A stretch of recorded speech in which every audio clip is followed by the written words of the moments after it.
Hello class, today we're on lesson number 5, factoring the difference of two squares.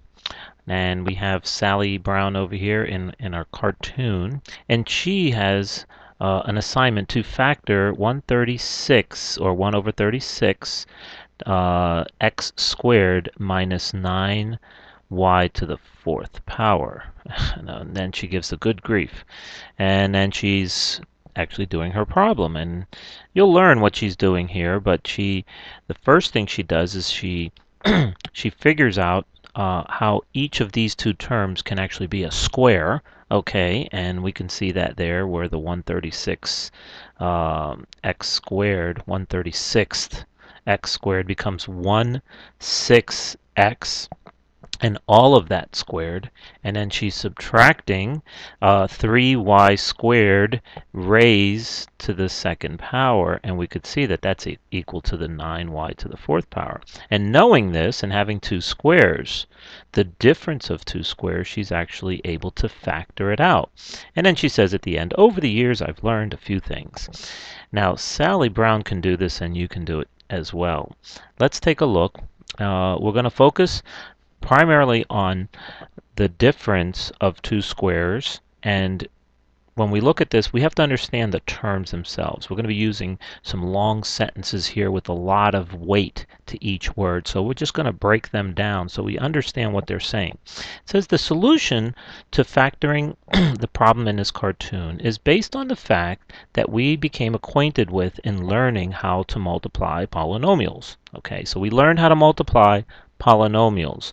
Knowing that, well, what can we learn from that?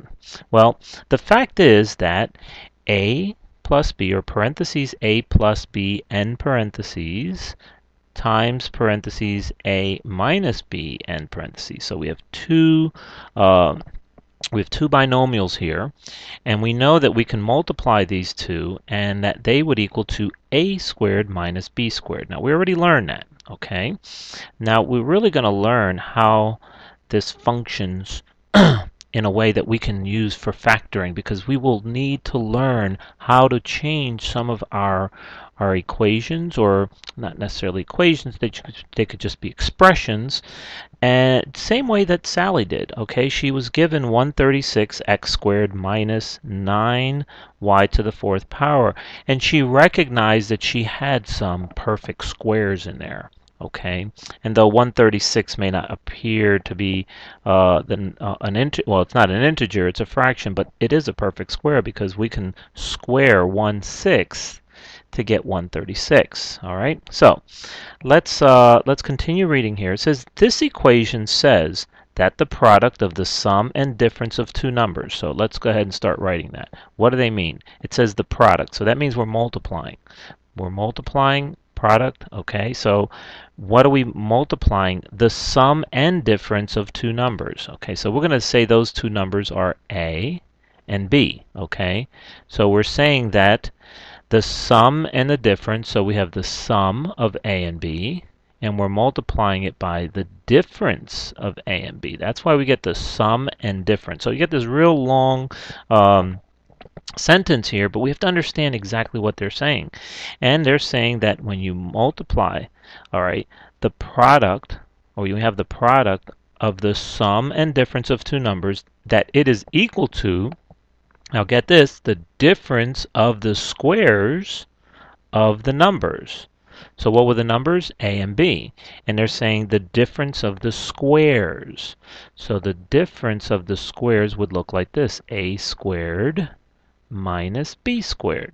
Okay, simply in that fashion, in the same order. We have a plus b times a minus b, right? We have these two binomials, and they are equal to, because we're adding the binomial, we're adding the terms here and we're subtracting the terms here, and they're the same terms. They're a and b, and we're simply adding and subtracting the same two, and we're multiplying them.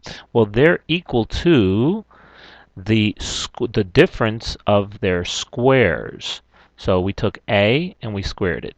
We took b and we squared it, and there's a difference, so we put a minus sign. So we see now also that we have this diagram. Now take a look at the diagram. I have one already set up over here, and we have a and b. Okay, so that represents a plus b.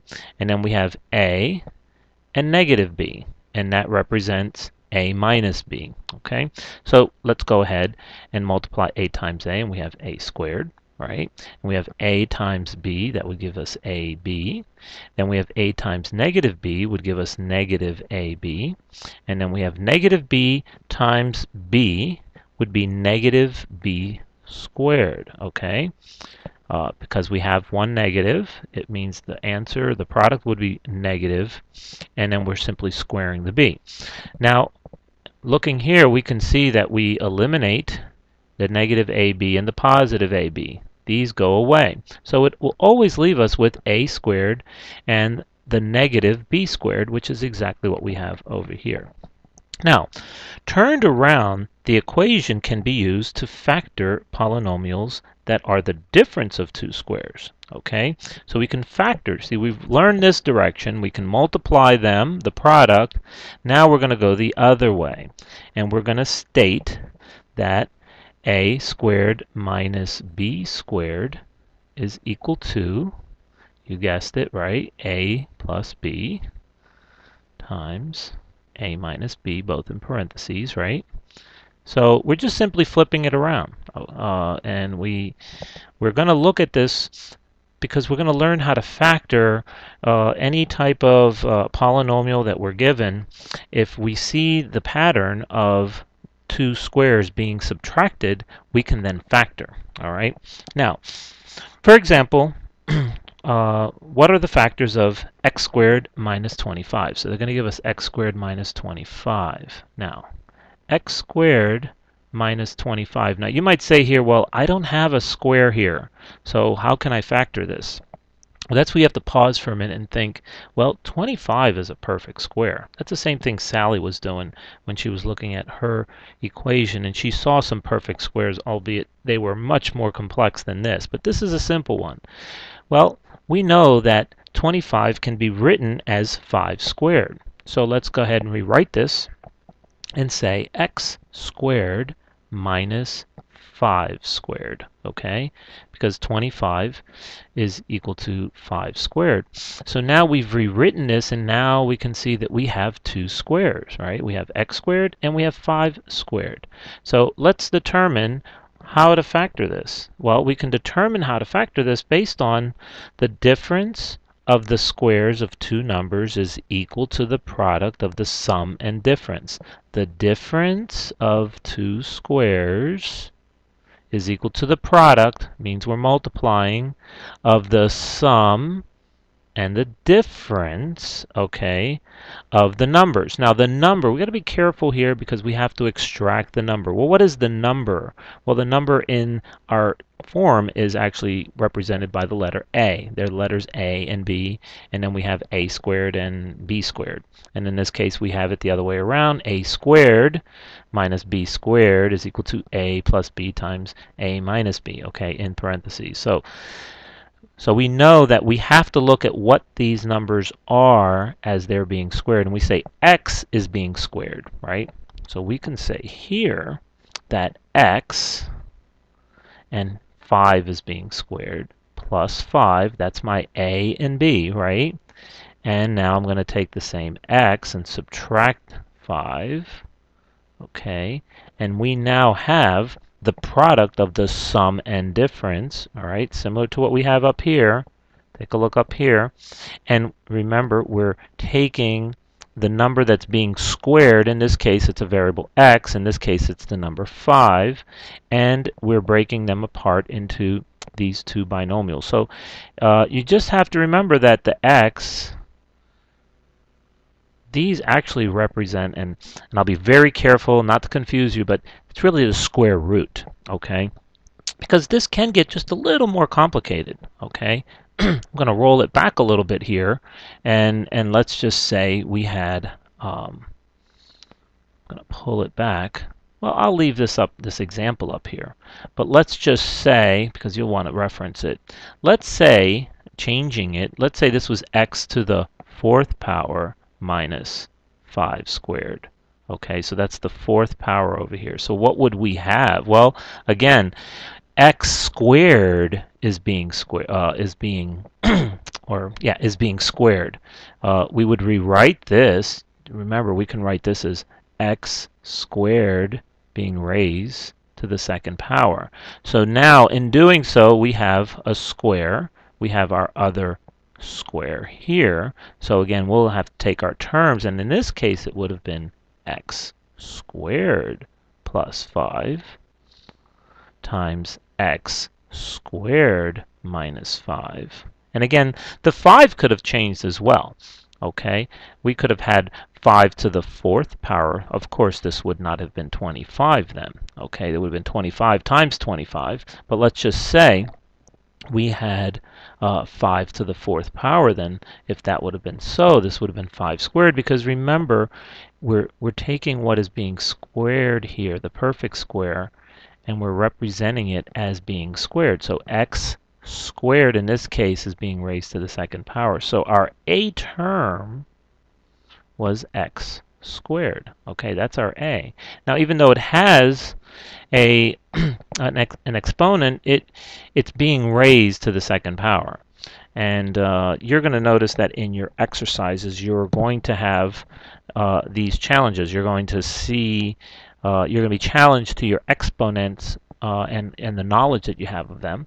And so we'll have to remember that anytime we have a number, we have to remember the law, the particular law. Put that back. That if we have x to the a power being raised to the b power, right? That's equal to x to the ab power.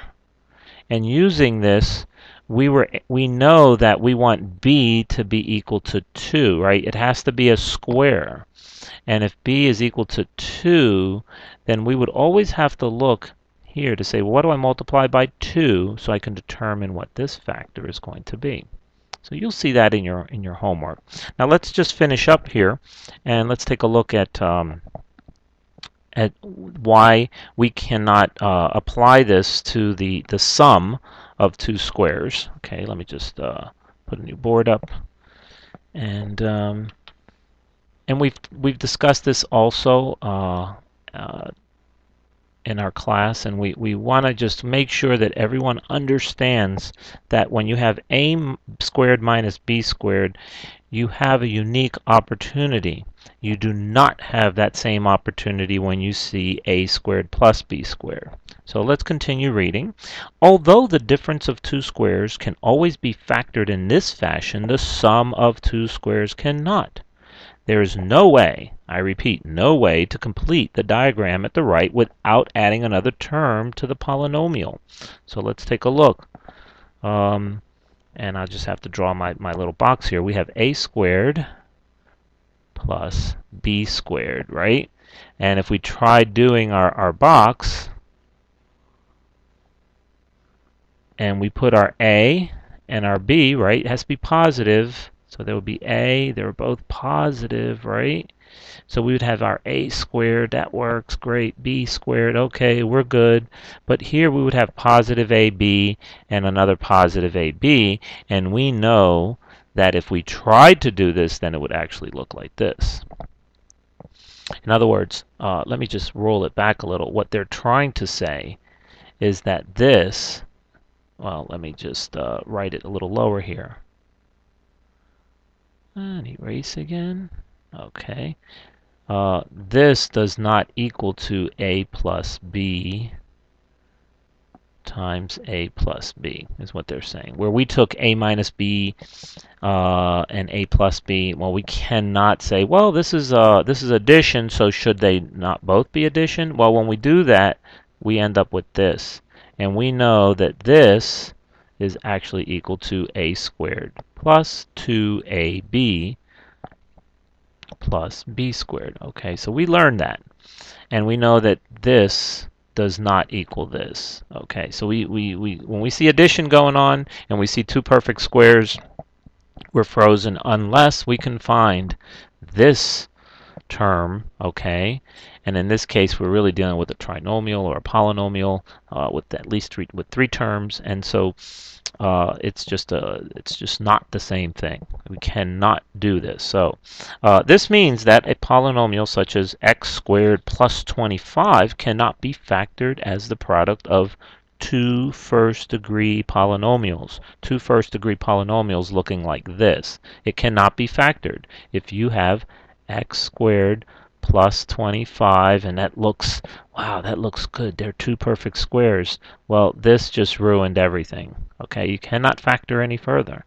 Okay, so here are some examples to show on how other polynomials can be factors. So we have, go ahead and put our board back up there and get our pen back, and let's just do some of these exercises together. We have x to the fourth power minus 9y squared. Now the 9y squared looks familiar, pretty similar. They had 9y to the fourth in Sally's. So here we're going to be challenged to say, well, how can we write these as two squares? Well, as I stated before, we need to look at our terms and see, is this a perfect square? And actually this is, because we know that x to the fourth is really x squared squared, right? So we know that. Now, I have this going on over here. How can I express this? So we have a minus sign. Oh, one of the things I wanted to say is that when you have that minus sign, that's immediately, okay, is there an opportunity? If there were a plus sign, I would have to look at this differently, see if there are possibilities of factoring. But once I see that minus sign, and I'm looking for perfect squares. So now we know 3 times 3 is equal to 9. So 9 is a perfect square. So we can represent 3 squared, right? And we have y squared, which means we can now represent this. Again, you have to be very good with your exponents. We can represent this as 3y squared, right? Because we would square the 3, then we would square the y, which is 9y squared. So we have to be able to change our terms, our monomials, and again, we're challenged to know exponents well. Now we have two squares and we have a difference, right? We have a square here and we have a square here, and we're subtracting them. Now all we have to do is determine what are the a and the b. Okay, so you have to be careful that you don't simply just jump in here and say, well, x is the a, right? You can't. That's not the a, because what's the a is what's being squared. When I say the a, when we're looking at our form, a squared minus b squared, and we say that's equal to a plus b times a minus b. So we have to determine what that a and b is. And I've mentioned in the past that the forms get much more complex, and this is a little more complex than just an a squared or an x squared. What's being squared is actually x squared. So the actual a term is this, because this is all being squared. So we would have x squared, okay, and then what's being squared over here? Well, 3y. Now you might say, well, there's only supposed to be one letter or one term. Well, remember again that b represents everything on this side, and this is all being squared. 3y is all being squared. So we can now write this as, I'm sorry, there should be plus first. So x squared plus 3y, and then put that in parentheses. And then we do this again, and we simply get the difference of the two. So let's just take a quick look here and say, well, how do we get this? Well, first thing we did was we had to recognize what the perfect square was. And the perfect square was actually x squared, because x squared squared is x to the fourth. Over here, we understood that 3y is the perfect square. Well, 9y squared is the perfect square, and we would square 3y to get 9y squared. So we now have our a and b terms, and we simply have to add and subtract them. The a term is x squared. The b term is 3y, so we end up with x squared plus 3y, and that's in parentheses times parentheses x squared minus 3y. Okay, so let's take a look at example number 2. Now, quite simply we're looking at two perfect squares. I'm just going to write it over here because we're not going to get too far with this, and you're going to know why. Okay, well, I've got a perfect square here, right? That's x squared, and 36 is a perfect square. That would be 6 squared. I could rewrite this as 6 squared, right? But the problem is we have a plus in here. They're being added, and that cannot be factored, okay, as two first degree polynomials. So that was pretty simple. Okay, now let's take a look at our next one. Now the next one just raises the bar a little more in terms of knowledge that we must apply. We must factor 2x squared minus 32. Now, I do not see any perfect squares here. I see a square. I see x being squared. But what about these guys? I can't do anything with that. I can't multiply anything, any integer by itself and get 2 or 32. Well, sometimes there's just one extra step. I do see an opportunity because if I got rid of that 2, okay, I would have x squared, wouldn't I? So maybe that's the key. But if I got rid of the 2, what would I have to do? I'd have to factor it, wouldn't I? So I'd factor out the 2, and I would say it's like the reverse distributive rule. We've already learned it. 2 times x squared minus, and what would I multiply by 2 to get 32? Well, that will be 16. Okay, so again, the distributive rule in reverse. We factored out the 2, and we ended up with 2 times parentheses x squared minus 16. Why? Let's just double check. 2 times x squared, that's 2x squared. 2 times negative 16, negative 32.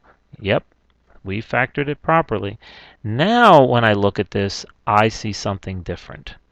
I see an opportunity because I see two perfect squares that are being subtracted. I see x squared minus 16. And we know that we can rewrite this. Let me write it down here just so we can have a little more room. So we have 2 times x squared. Now, what would be the square, the number that we would be squaring to get 16? It would be 4, right? So it would be 4 squared. So we now have x squared minus 4 squared. We have two squares. And we can go ahead now and say 2 times, well, the a and the b are x and 4, right? So it'll be, oh, I'm sorry, I was ready to write a. Let's write x, okay, minus 4, oh, excuse me, plus 4 goes first. Doesn't matter, but we should always keep it in the same order that way. And we have x minus 4, right? Because we're just going to factor out and create the two binomials, x plus 4 and x minus 4. Okay, try not to get confused here. This is a common pitfall, is that we will do a double factoring of a number here of the 4 squared. I've seen students do this, say, okay, I have x squared, so that'll be x. So 4 squared, okay, and then what they do is they get the square of 4 again and they put 2, and that would be wrong. Okay, we've already done that work. We did it in the first step over here when we went from 16 to 4 squared. So all we're interested in is what we're squaring. We're squaring the x and we're squaring the 4. So x plus 4 times x minus 4. Okay, so be careful with that because it's going to come up a lot. 16 seems to be a number you'll see a lot again simply because you're getting perfect squares. So you'll see a lot of, what are our perfect squares again? Okay, let's think about it. Well, we know 1 because we can say 1 times 1, right? And 2 cannot be, 3 cannot be 4. We can say 2 times 2. What's our next one? 9, which is 3 times 3. Then we have 16, which is 4 times 4. And we have 25, which is 5 times 5, right? And what are the others? Let's think. Well, we have 36, 49, 64, 81, and 100. Okay, that would be 10 times 10. So from 1 to 10, these are our perfect squares. These are the things that we should be looking for. We should be looking for these perfect squares when it comes to these problems. And sometimes they're just hidden like they were here because we had to factor out the 2. If you see 32, I'm thinking, there's a there's a 16 in there. You might see, for instance, let's see, if I take 49, what if I would have had here 2x squared minus 98? Okay, I'm saying, wow, that's a problem. Well, if you factor it out, you're going to end up with x squared, 2 times x squared minus 49. Okay, so again, these are the points that will trigger your factoring when you see something being multiplied that is not a perfect square, like a 2 or a 3 or any number. You're going to try to factor it out, and hopefully you'll end up with something that is a perfect square.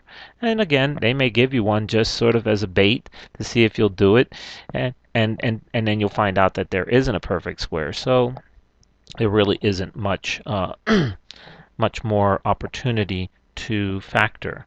Now let's take a look at the last one, 3x squared plus 12. Now because 3 is a factor of both terms, you can write it as 3 times x squared plus 4 in parentheses, right? And we might think, okay, we've got 2 squares, but the problem is they're being added. So we're frozen. We cannot go any further. They have to be subtracted. So remember, this is a very, very, very, very important lesson because you're going to have plenty of opportunities with these perfect squares, the difference of 2 squares. And when you have the difference of 2 squares, you can factor them out to the product of the sum and the difference of those 2 numbers. Okay? And that is the end of this.